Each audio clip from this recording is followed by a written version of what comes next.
Students, welcome to the today's current affair discussion. Let's start with the topics today.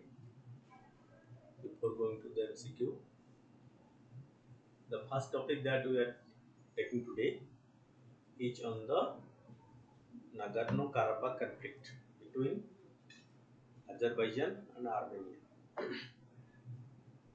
The conflict between Armenia and Azerbaijan over Nagorno-Karabakh region.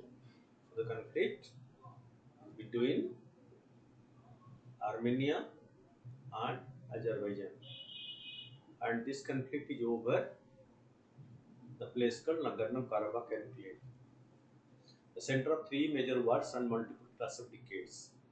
The recent flare-up between the August 3 and Azerbaijan claimed that it has captured the territory in Karabakh in a retaliatory campaign after an Armenian attack killed one Azerbaijani soldier. The Nagorno-Karabakh conflict remains stalemated despite the several ceasefire agreements reached in the past between Armenia and Azerbaijan. Both Baku and Armen claim absolute historical ownership of the region, which is located within the boundary of Azerbaijan but is populated largely by the ethnic Armenian. The conflict root cause is here because this Azerbaijan, that Nagorno-Karabakh region, located within Azerbaijan but populated by the ethnic Armenian. That means in this Nagorno-Karabakh region, the majority are the ethnic Armenian people, but it is geographically located within the boundary of Azerbaijan. Following Azerbaijan's announcement of capturing Karabakh, the military in Nagorno-Karabakh disputed the claim and accused Azerbaijan of killing two soldiers, declaring a partial mobilization in response to the clash. Armenia has called on the international community to help stop Azerbaijan's aggressive actions, claiming that it continues its policy of terror against the population of Nagorno-Karabakh. Okay, so which was doing this? This is being done by Azerbaijan, as claimed by Armenians. Armenia can call on the international community to help stop Azerbaijan aggressive action, claiming that it continues its policy of terror against the population of Nagorno-Karabakh.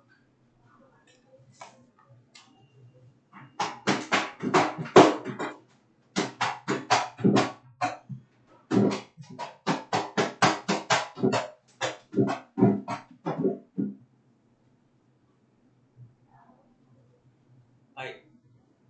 So Russia has also accused Azerbaijan of breaking the ceasefire agreement of 2020 and claimed that it was taking measures to stabilize the situation with Armenia and Azerbaijani representatives. So Russia, which has broken the peace agreement earlier, has also expressed its concern that over the issue and agreed to restart the discussion with the representative of both the countries to diffuse the tension between the two sides.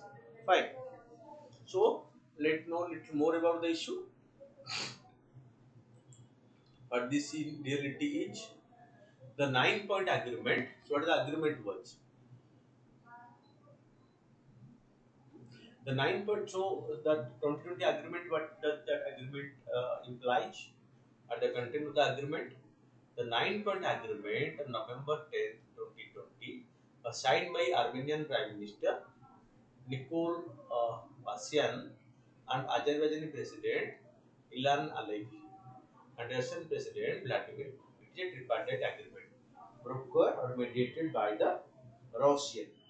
Okay, the President of Russia brokered the mediation, mediated between the President of Azerbaijan and the President of Armenia to find a solution in 2020. The agreement imposed an immediate ceasefire, a timeline for withdrawal from the Azerbaijan occupied regions, and the introduction of Russian peacekeepers. Okay, introduction of Russian peacekeepers and the need for new transport corridors. Okay, three, four things are highlighted here about the provisions of the 2020 agreement. Okay, so the 2020 agreement impose an immediate it imposed an immediate ceasefire, a timeline for withdrawal from Azerbaijan occupied region, introduction of Russian peacekeepers, and need for new transport corridor. So one, two, three, and four different conditions. This failed to initiate a peace agreement because it altered the power balance between the two countries and lacked clarity on several issues, resulting in the subsequent ceasefire violation on both sides. Fine. So why are the ceasefire agreement not working? The recurring ceasefire violations have been triggered due to several unresolved issues. The major issues include delimiting the border between the two countries, the nature of new transportation corridor in the region, and the future of Nagorno-Karabakh and its current ethnic Armenian population. Because, as I told in the beginning, although it is within Azerbaijan, but the population is majority in ethnic Armenian. First, the issue of delimiting the shared international border. Following the 2020 agreement, a substantial amount of territory was handed over from Armenian Karabakh to Azerbaijan, making the one soft border between Armenia and Nagorno-Karabakh a hard international border. That means difficult to pass through the border. Okay. So, however, Armenia and Azerbaijan have never agreed upon a boundary between them in the past, and the 2020 ceasefire statement did not make it clear on how exactly the border should be drawn out. Fine. That is the agreement. Good morning.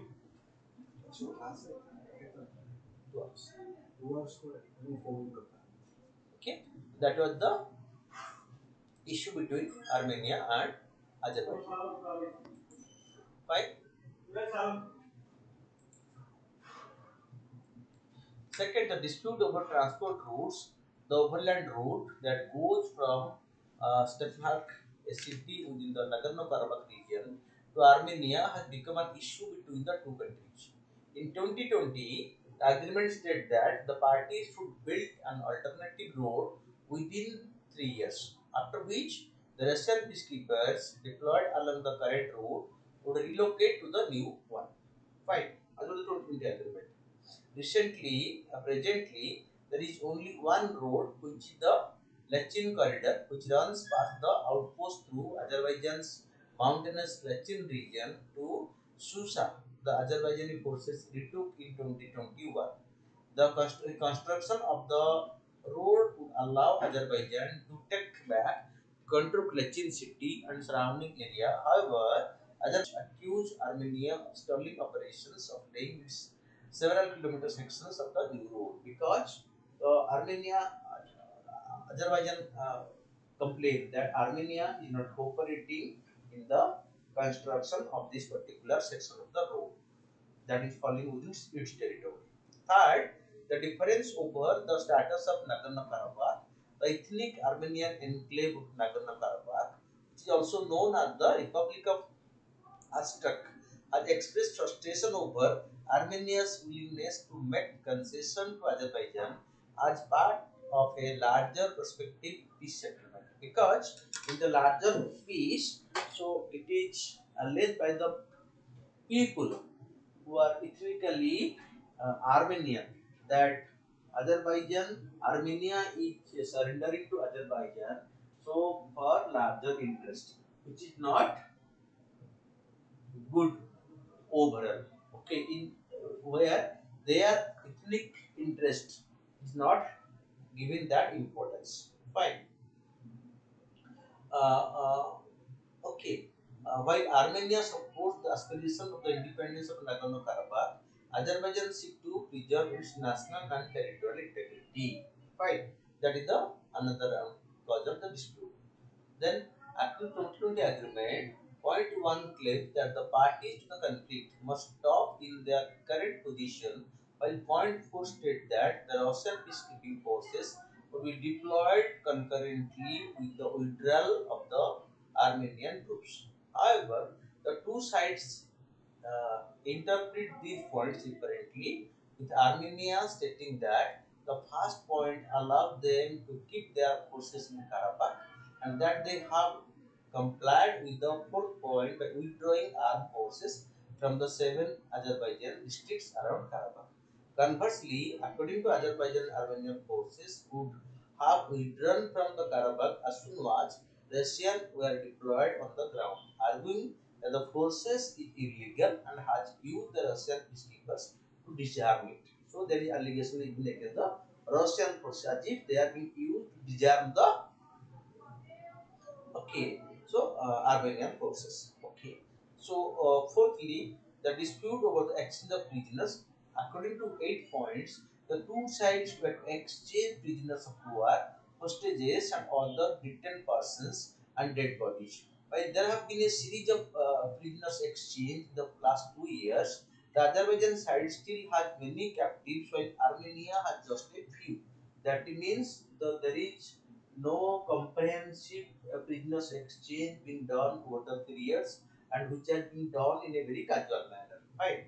What is about the negotiations since 2020? The negotiations process has been slow. The diplomatic initiative taken by the Armenian Azerbaijan has not yielded any substantial gain, with both sides accusing each other of delaying the negotiations. Fine. So that's why the achievement is comparatively slow. It was only in 2022, 2 years after the war, that the two leaders expressed their intention to discuss a peace plan for Nagorno-Karabakh. The two leaders met in Brussels in the Azerbaijan voiced its frustration that subsequent diplomacy has moved too slowly, claiming that Armenia was prolonging the negotiation with the aim of waiting for the geopolitical situation to change in their favor. Now, the negotiation in the two countries are nowhere close to reaching a peace agreement. Fine. What is the Russian role in this particular conflict? Okay, the presence of Russian peacekeeping forces in this region has also become a matter of concern. According to point 3 and 4 of the 2020 agreement, Russian peacekeeping forces are to be deployed for 5 years, making it the first time Russian troops are deployed on the ground in almost 30 years. However, their mandate is yet to be defined, questioning their presence in the region. Additionally, the frustration over the mandate over the peacekeeping forces has intensified due to the inaction stopping ceasefire violation. The ceasefire that the security forces deployed, okay, and the peacekeepers deployed have failed in maintaining the ceasefire. That's why it has created serious doubt in the mind of the rival parties. What is the role being played by the peacekeepers led by US Russian forces? The Russian forces who are being deployed as peacekeepers in the region have not been doing their role effectively. Fine. So this is the issue. Okay. Will the ceasefire hold? Either 2020 agreement has the potential to open opportunity for new transport connections and economic cooperation. The discord between the Armenia and Azerbaijan would hinder this process. Fine. And further, the agreement has been criticized for being biased. Apart from the agreement also fails to address unresolved issues between the two countries. Thus, until these lacuna are filled, the recurring ceasefire violations are likely to continue. Okay. Then the controversial visit of the Chinese. Okay, so this is what the issue of Nagorno-Karabakh. It is a conflict between Azerbaijan and Armenia. Russia, although it has in the past has intervened or made it to bring a peaceful solution to the issue, but it's not successful in bringing peace, and the conflict of the two is still looming large. Okay, and this involves right now a cause of no permanent solution being visualized, and the sides are having appearance on each other. So they are casting doubts on each other's integrity. So and sincerity for the agreement. So this is being aggravated. So right now both the sides should negotiate, and Russia should be more proactive in its mediating role to find an amicable solution to the long-standing issue between the two particular neighboring countries. Okay, Armenia and Azerbaijan over the Nagorno-Karabakh conflict. Fine. Then the next topic that will take is the controversial visit of a Chinese vessel to Hambantota port in Sri Lanka. Okay, so on August 13, Sri Lanka approved the arrival of the Chinese satellite tracking vessel to its southern Chinese funded Hambantota port. Okay, the Hambantota port in Sri Lanka was built by China. Fine, and recently Sri Lanka allowed the Chinese vessel to this particular port. It was the second approval from the island nation's Ministry of Foreign Affairs after its first cleared the vision on July 12th. India raised concern over the ship's visit with President Ranil Wickremesinghe, the officially commented on it. Okay, so because after getting permission from Sri Lankan authority, so for the second time, the Chinese ship visited the Chinese-built Hambantota port in Sri Lanka. Okay, so this has been that India has expressed its satisfaction and its apprehension about the visit of the Sri Lankan vessel, which can attract satellites, which can track the missile firings from Indian test sites. Okay, because in the close proximity of India. Fine, that is India's concern. The Young 15 was described by the Sri Lankan government as a scientific research ship sent by China. The Belt Road Initiative Sri Lanka, part of this China Belt Road Initiative, okay, a Colombo-based organization studying Chinese ambitious connectivity project, the first to draw attention to visit of this Twitter post that July. According to it, the Yuanyang 5 will conduct satellite control and research tracking. Okay, what it will do? Okay, so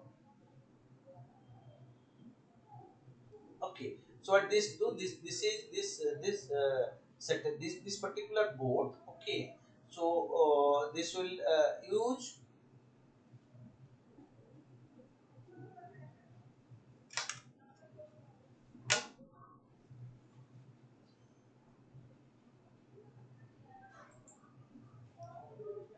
for what purpose it has come. So it will based on, okay, so it will satellite control research tracking in the northwestern parts of Indian Ocean region through August and September. Vessels of the Yangon class are said to be used for tracking and supporting satellite as well as intercontinental ballistic missile and the People's Liberation Army, the strategic support forces. So this is purely military research vessel, so which track the satellites as well as the intercontinental ballistic missiles fired in a particular region. When this has been placed in the close proximity of India, that creates a sense of apprehension in Indian mind that the Chinese may utilize this particular research ship on getting information regarding Indian activity in satellite program as well as its missile development program conducted through Chandipur and the Wheeler Island. Okay, in close proximity of Sri Lanka. So have been different countries. Yes, what is the difference? India has expressed its concern over the Chinese vessel visit. India carefully monitors any development having a bearing on its security and economic interest. And latter said that they were rejecting issuance that Sri Lanka has pursued. Okay. An official statement said that Sri Lanka foreign minister firmly backed the one China policy that President Wickremesinghe earlier endorsed. The development showed that Colombo was cut between USA and India on the one hand and China on the other. That too at a time when the Sri Lankan government is counting on all their support at the island nation hit by the devastating economic crisis, embarks on debt restructuring ahead of the promised international monetary fund package. Right. So Sri Lanka is right now going through severe economic crisis and political stalemate. The president prime minister relieved his office, they fled the country, and a new caretaker government, national government has taken place. Okay, and the biggest challenge for Sri Lanka is to how to get a IMF bailout. Okay, in this US has a big role, and it is being tough between the USA and India on the one side and China on the other. Fine. China reacted strongly after Sri Lanka, following concern voiced by India, requested China to defer visit to the vessel in light of the need for further consultation. First, Sri Lanka is a transportation hub in the Indian Ocean. Scientific research vessels from various countries, including China, have made port calls in Sri Lanka for replenishment earlier. China always exercises freedom of the high sea in accordance with the law and fully respect the coastal country's jurisdiction over scientific research activity in water under the jurisdiction of Chinese vessel has visited earlier this particular area. But right now, when India raised the objections, so Sri Lanka has written for the visit, but China has sent it because earlier it got the permission. Second, Sri Lanka is a sovereign country. It has the right to develop relations with other countries based on its developmental interest. To have normal cooperation in the independent choice made by the two countries, it serves the shared interest of both sides and does not target any third party. Without directly referring to India, it was completely unjustified for certain countries to cite the so-called security concern to pressurize India, as been told by China. China, without pointing out India, has told that so no country should put pressure on Sri Lanka for any activity which is indirectly and hints towards uh, showing this towards India. Fine. Then what is Sri Lankan stand? According to Sri Lanka, it considered all materials on 13th August 2022. The clearance to the embassy of the People's Republic of China was conveyed for the deferred arrival of the vessel from 16 to 22 August 2022. The announcement made that the controversial vessel visit earlier scheduled August 11 was effectively postponed by 5 days while its week-long duration remained as was earlier planned. According to Sri Lanka popular weekend newspaper Sunday Times, the US and the Indian envoy are asked to provide concrete reason for their objections.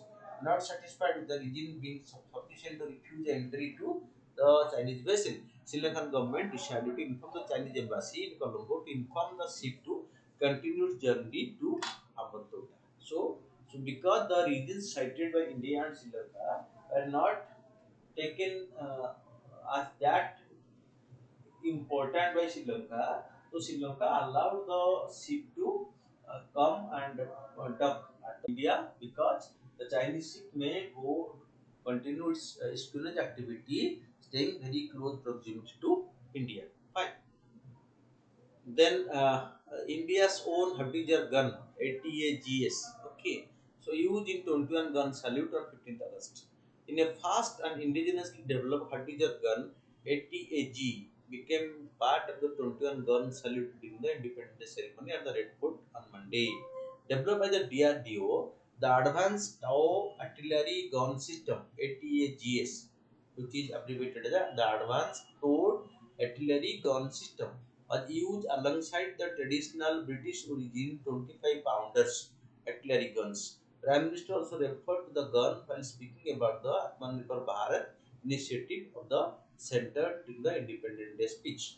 When the national anthem is played by the military band after the unfurling of the tricolor at the Red Fort with the Prime Minister on the Independence Day, okay, 75th Independence Day, okay.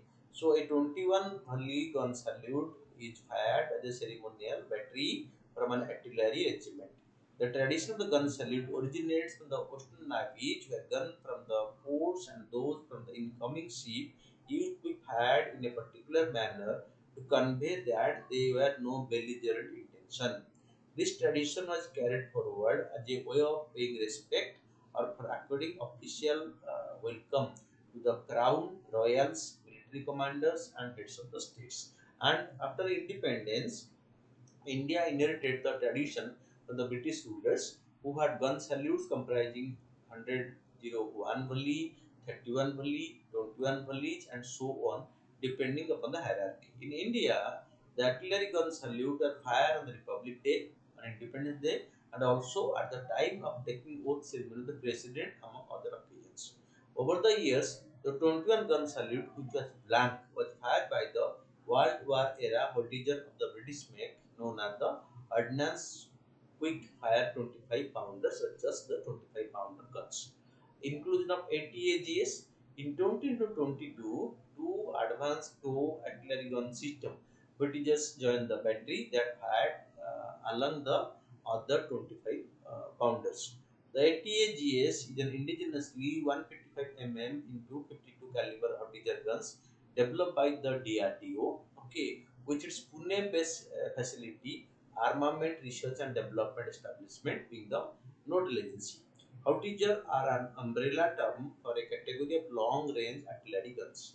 Some practice firing sessions that ATAGS were held in the run up to the Independence Day celebration, including the ATAGS in the symbolic action of 21 gun salute is a crucial step in the journey and is significant towards the induction into the army, because this is a successful plan of the Atmanirbhar Bharat, in which Indian made artillery gun or artillery gun has been used in the extending salute on the Independence Day of India, which was earlier done by the British era artillery guns.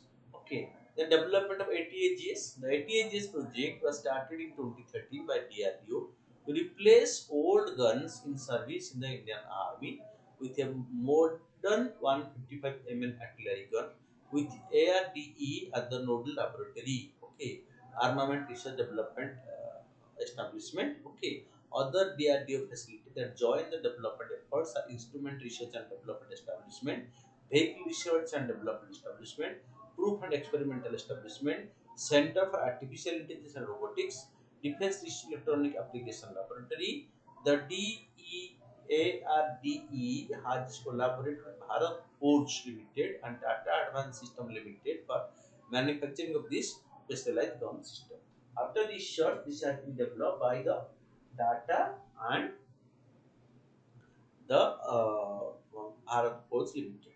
After several tests of the subsystem in the initial phases of development, July 2016 marked a key milestone when the proof firing of ATAGS was conducted during the technical trials at the DRDO Proof and Experimental Establishment at Baleshwar. In August-September 2017, record target range of around 48 km achieved at Pokhran firing test range in Rajasthan. The system was subsequently undergone various level of trials in different weather and terrain conditions. In 2020, the ATAGS reported a mishap during one of its test firing at Pokhran, which was proved by the DRDO. Okay. So the system is currently undergoing an evaluation by the Directorate General of Quality Assurance, making it final stage before the Army place order for it. The Director General of Quality Assurance, the nodal agency for quality assurance, all arms, ammunition, equipment, and stores supplied to the armed forces. Okay, and the ATAGS features.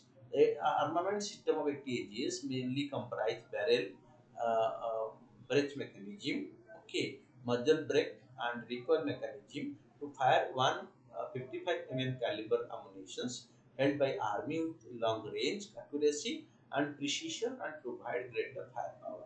The ATAGS is configured with an all-electric drive to ensure maintenance-free and reliable operations over a longer period of time.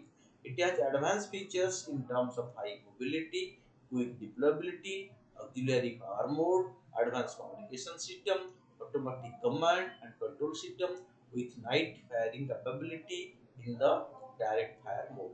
During its September 2017 test at Pokhran, the maximum range of the 38.5 km, 48 km with both tail and extended range full bore type of projectiles were achieved.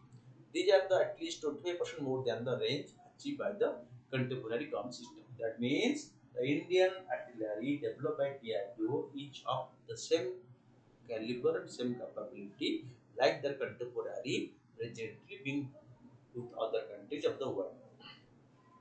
During the same trial, the minimum range of 4.7 km was achieved from the system, meeting the crucial parameter of minimum range at high angle. The specialized gun system is compatible with C-41 command control communications, computers, and intelligence system like the artillery combat command and control system called Shakti for technical fire control, fire planning, deployment management, and operational logistics management of the army. Okay, and in future, the deployment of the process of ATGS by the DRDO coincides with development of Odisha Dhanush for the Advanced Weapons and Equipment India of the S12 Ordnance Factory Board. In 2019, the Army and the Ministry of Defense gave bulk production tenders to the produce 114 Dhanush round range artillery for the defense forces. Fine. Then the next topic that we want to take is regarding India's performance in global indices. Okay. In the particular year. Okay. India celebrated 76 years of independence. A look at how the country has fared on global indices through these years. What is India's performance in different indices or index, as you can call it. So in the Press Freedom Index released by this Reporter Without Borders. Who released the Press Freedom Index? The Press Freedom Index is released by Reporters Without Borders, an international non-profit organization. What is the objective? To compare the level of press freedom enjoyed by journalists and media in 180 countries and territories. Okay, it evaluates or rank them. Qualitative parameter based on response of press freedom specialist to the RSF questionnaires. Okay. Quantity parameters a count of abuses against journalists and media outlets. India ranked 150 out of 180 countries with global score of 41. Top rank is Norway. Why India fares so poor? Violation against journalists, political partisan media, consideration of media ownership.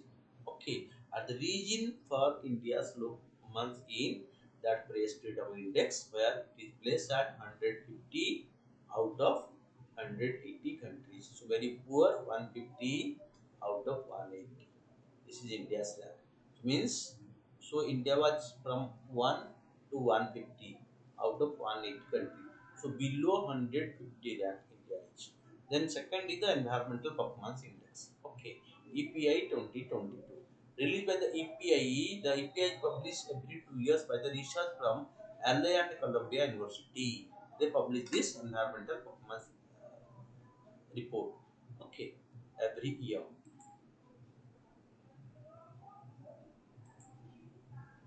Parameters. The ranking uses 40 indicators with parameters leading to mitigating climate change, improving environmental health, and protecting ecosystem vitality. India ranked 180 country with a score of 180 out of 180. Okay, means so the last was India with 18.90%. Top rank is Denmark. India's response: the Indian government rejected the report alleging the use of bias metrics and bias weightage in adding the score because India is the lowest place in the environmental performance index. But this report was rejected by India, so labeling that it was biased. Report was prepared so in a biased manner without taking the real fact into consideration. Fine. And the third index is regarding the global hunger index.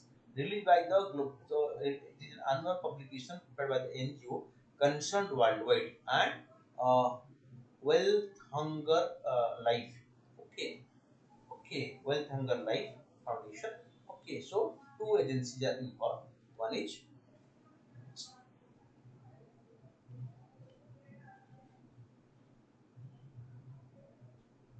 okay, so it is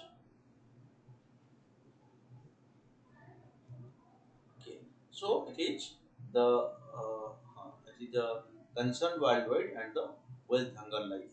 They publish it. Fine. And indicators: undernourishment, child wasting, child stunting, child mortality. India's rank is 101 from 160, 101 out of 116 countries. So it is very poor also in this global hunger index, where a country who have surplus food grains, but we have availability, but we don't have the accessibility of food grain. It is well established by this particular report. Fine. We have largest number of people who are malnourished. We have child stunting and child wasting. Okay. Then India response, the report was rejected by the government of India, saying that the methodology used in the report was devoid of ground reality and facts. Fine. India rejected this because India's rank is very poor in this. Okay. Global Gender Gap Index 2022 released by the annual Global Gender Index, a part of Global Gender Gap report published by the World Economic Forum. Who published this? Published by the World Economic Forum. Parameters: economic participation and opportunity, educational attainment, health and survival, political empowerment. India's rank 135 out of 146. 135 out of 146 is India's rank. It is also poor. At the top is Iceland. Fine. Significance: India was among the three countries where the increase in the share of women in professional technical was most significant. In health and survival, India is among the most global performer in this global gender gap index 2022. Our performance is also not that good. Fine. Then moving forward, Global Climate Risk Index 2019, released by the published by the Germany-based NGO, German Watch, objectively analyzes the extent to which countries have been affected by weather-related loss events like storm, floods, etc. India ranks 7th. Top affected countries Mozambique, Zimbabwe, and Bahamas are by drought. Okay. Then in the Corruption Perception Index, published by the it is published by Transparency International. This for Corruption Perception Index, very important. So this is published by the organization called Transparency International. Okay, perceived level of public sector corruption is the parameter. So it is scale of 0 to 100. Okay, so India ranked 85 out of 180. So India rank is 85th from 180 countries. Here also India is poorly performing this particular. Okay, then the Henley Passport Index. Okay, which country's passport is strongest? So very less scope for its tampering. Okay, released by the ranking was prepared by Henley Passport based on the data from the International Air Passport Association. The passport of which country is accepted by the global community very widely without any apprehension. The objective, it is just essentially measure how powerful a country's passport, that is number of destinations that a country passport holder can visit without a prior visa.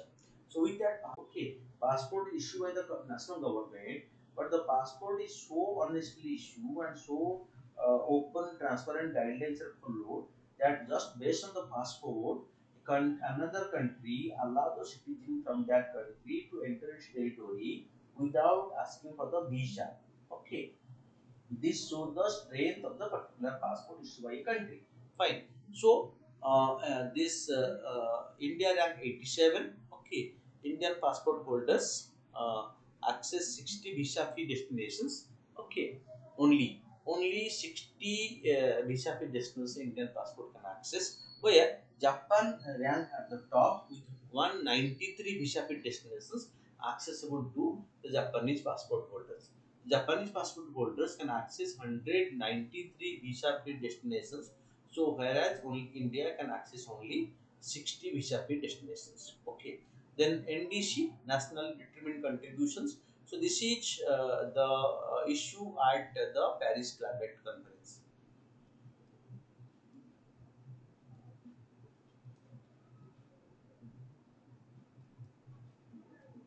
2015, and the country has to declare their national determined contribution. Context: Indian Meteorological Department, Government of Japan, and United Nations Development Program has announced a new initiative to accelerate climate action in 10 states and Union Territory across the country. This is the next topic: nationally determined contribution. The NDC came to light at the Paris Climate Conference because here under the UNFCCC, the Paris Climate Conference or COP21. So they agreed for reducing global temperature by 1.5 to 2 degrees centigrade. But the countries were to declare their nationally determined contribution. So how much they reduce the carbon emission to achieve the broader goal of reducing global temperature by 1.5 to 2 degrees centigrade. Fine. So NDC is a climate action plan to cut emission and adapt to climate impacts. Each party to Paris Agreement is required to establish an NDC and update it every 5 years. India's national determined contribution. India at the 26th Conference of Parties, which was held recently in Glasgow, okay, in 2021, expressed its expressed to intensify its climate action by preparing five nectar elements of India's climate action to the world.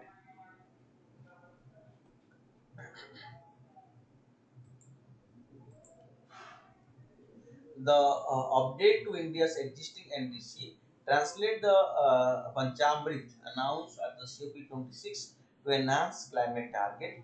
India's new target comprises five elements called the Panchamrit, reducing emission intensity to emission per unit of GDP by 45% to 2030 to relative to 2005 level. Number one, cutting absolute emission by 1 billion tons, presumably from projected business as usual 2030 level, 500 gigawatt of non-fossil fuel installed power generation capacity by 2030, 50% electricity generation from renewable sources by 2030, and net zero emission by 2070. These are the Pachamrit declared by the five principles of five commitment declared by India at the Glasgow Climate Conference 5. The updated NDC also represented the framework of India's transition to clean energy for the period 2021 to 2030. It also states to so Panchamrit comprises these five principles. So, which are the five one? So starting with this one,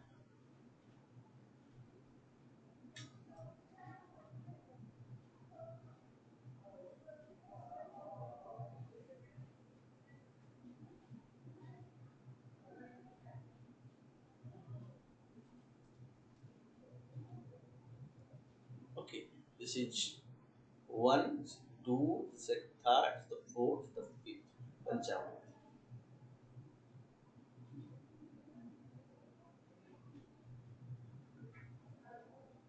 declared by Prime Minister Modi. Fine.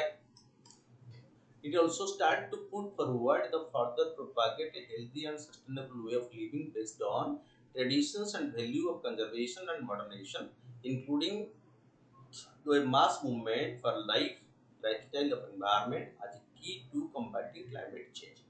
Fine.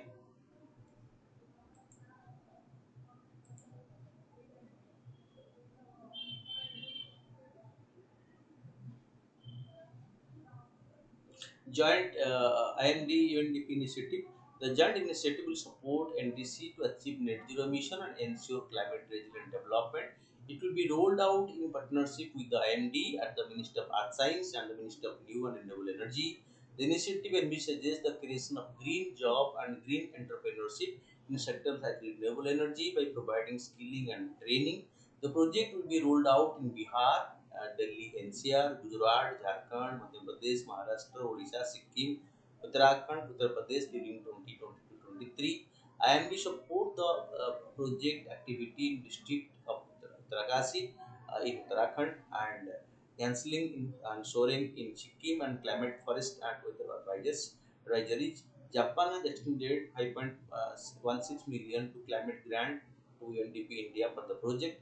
This is part of Japan's global support to 23 countries to UNDP's climate promise from place to impact program. Fine. Japan will support India in this particular matter. Fine. Then the next topic is the Bal Aadhaar initiative. Aadhaar is your unique identification authority issue.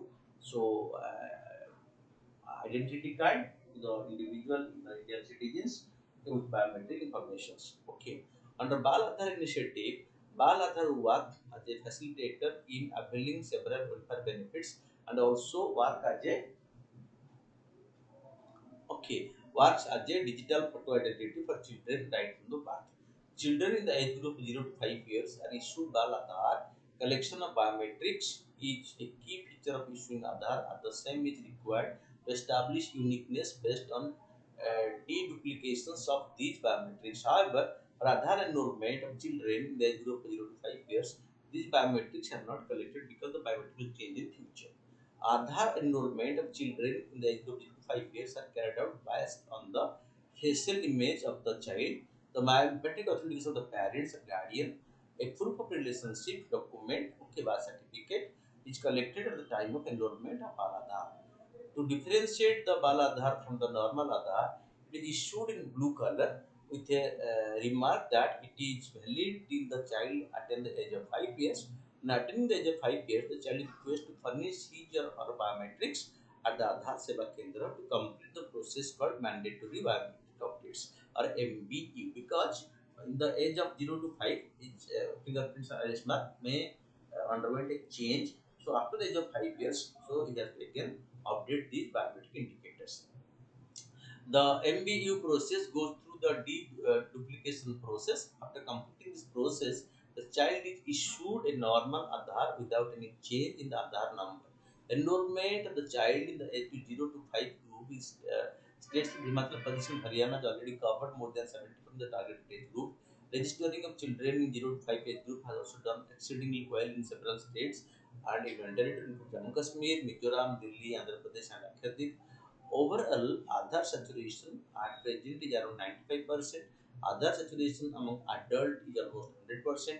Aadhaar is now a catalyst for both case of living, ease of living, and ease of doing business. Fine. Because the UIDAI issued the Aadhaar card has tried its best to ensure that Aadhaar is issued to all Indians and Aadhaar is being used in as much as government work as possible to eliminate the duplications and locate the right beneficiary for government programs in book. Fine. Then National Rights of on Preparedness of Roadmap for Revamped National Panchayat Awards. Union Minister of States for Panchayat Raj will inaugurate the National Rights of on Preparedness of Roadmap for Revamped National Panchayat Award.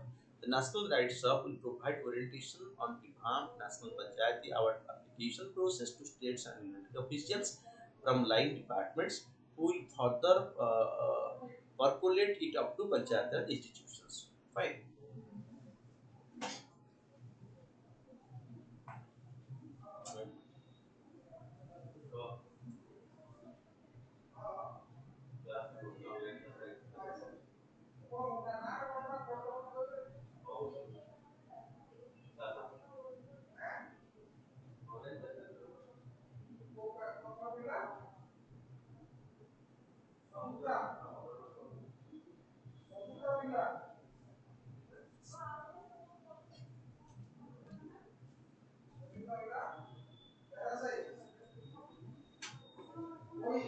Okay. So under this revamped system, award will be given to Gram, Block and District Panchayat in two categories, namely Dindal Upadhyay Panchayat Satat Vikas Puraskar for individual theme-wise performance, Nanaji Deshmukh Sarvottam Panchayat Satat Vikas Puraskar for aggregate performance under all the themes. Apart from this, some special category of awards will be given to Gram Panchayat, namely Gram Urja Swaraj Vishesh Panchayat Puraskar for adoption of use of renewable energy, carbon neutral Vishesh Panchayat Puraskar for exemplary work towards achieving net zero and carbon emission.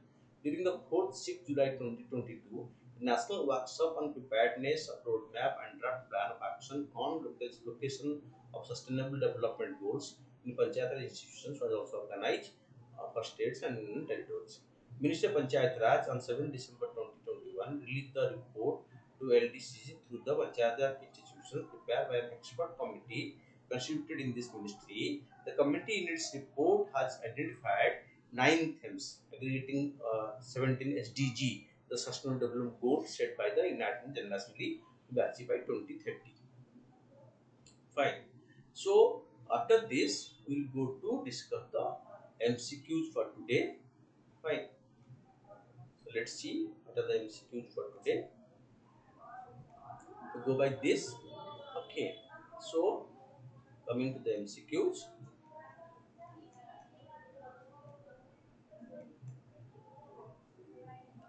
Okay. Consider the following statement. Enrolling a child for the Bal Aadhaar requires a birth certificate or a hospital discharge slip. Okay. as well as the Aadhaar of one of the parents. Okay, definitely. Because the child's Aadhaar is, biometrics are not authentic by that period. A mandated biometric update is necessary when the child is at the age of 5 years. Okay. This UID will be possessed based on demographic data and the self image connected to their parents' UID. So all the three are correct. Then come to question number two.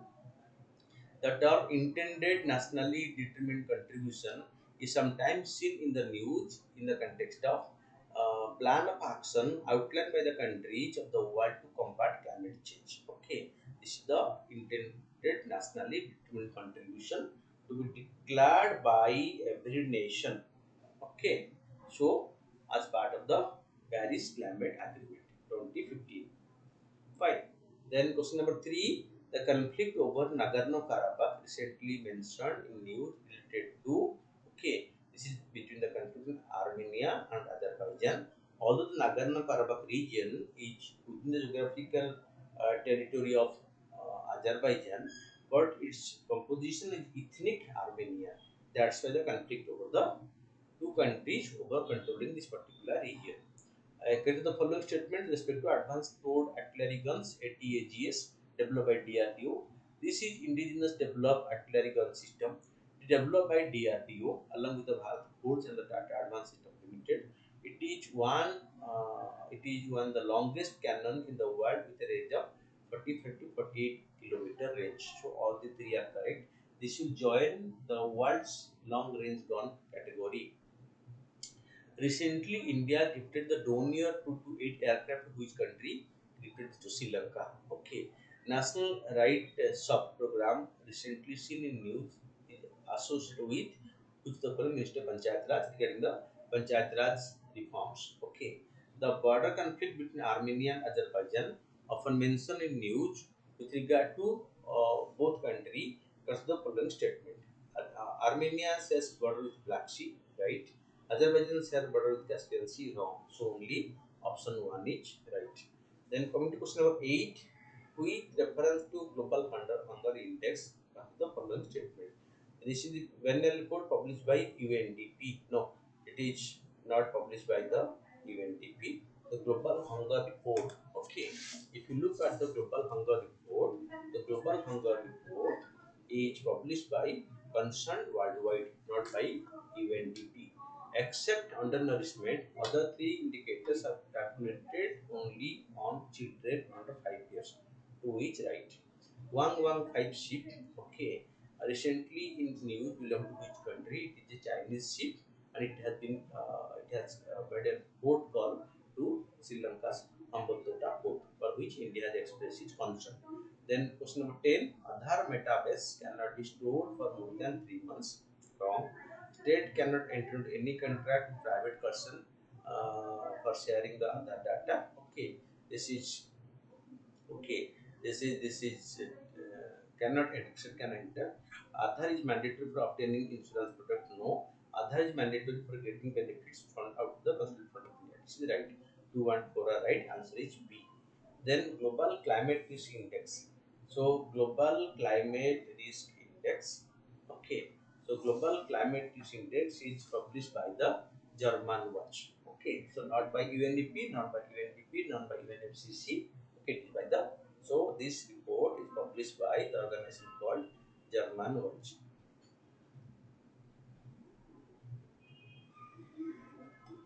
Fine. Satot Dam is new in Afghanistan.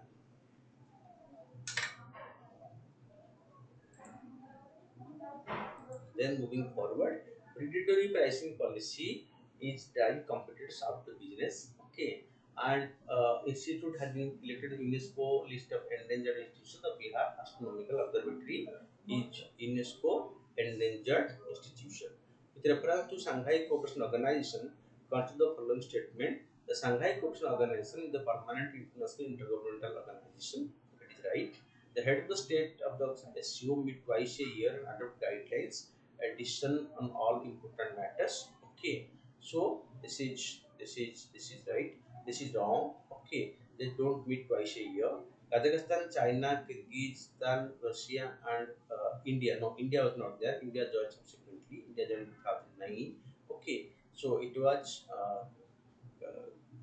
okay. India is not among this group, so 2 and 3 are incorrect. Only one is correct. The term lactose persistence recently news refers to the ability of adult to digest the lactose in the milk. Fine.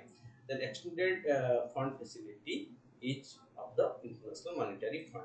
International Left-Handers Day is observed on 13th August. Okay.